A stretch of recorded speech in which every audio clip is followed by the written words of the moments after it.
Well, it's obviously pollution to a large degree, and there's also stop overfishing, right? And it needs to, the oceans are obviously one of our key resources to have as a future source of protein for the growing world population, but it needs to be done in a sustainable manner, meaning we have to stop overfishing. We also have to limit the overfishing to get ingredients out that are then only used to basically feed aquafeed to aquaculture species. I believe that needs to be brought into much more of a natural balance.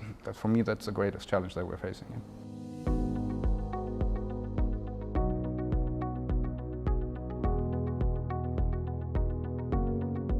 We have found, and so have others, that there are novel ingredients out there which can make a dent into that problem. And that is that you can actually use food waste to rear insects.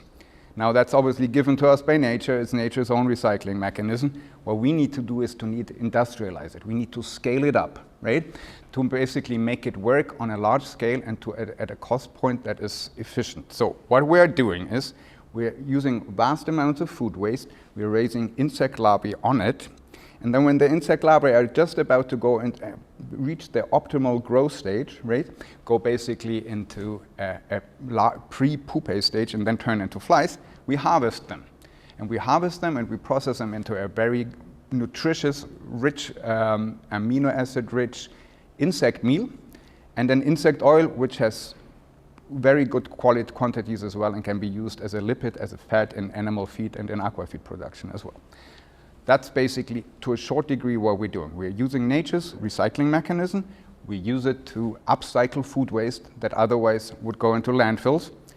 And that product, what comes out of it, can be used in aquafeed and in other animal feed. What we're trying to do, we're using our ag-tech expertise and our expertise in raising livestock and doing it at a much more cost-efficient, capital-efficient model.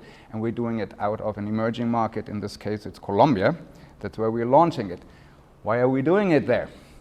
Well, we have a lot of food waste at our fingertips there on a daily basis.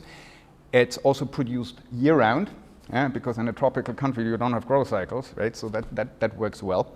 And we can then do this amazing nature's converting mechanism. We can do the industrialization at a price point which allows it actually to then go into animal feed and into aquafeed especially, so that it can actually be used without being prohibitively expensive. Because what we believe in, sustainability needs to be affordable. It can't be a luxury, right? So it's important that you get the price point down to a level that it actually works for the producers, and then, of course, by definition, for the consumers as well, because otherwise it would be the price increase would just be handed down to the consumers, right?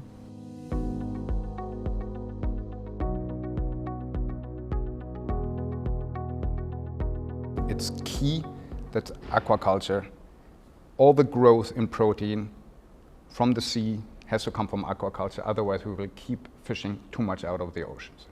That's step number one.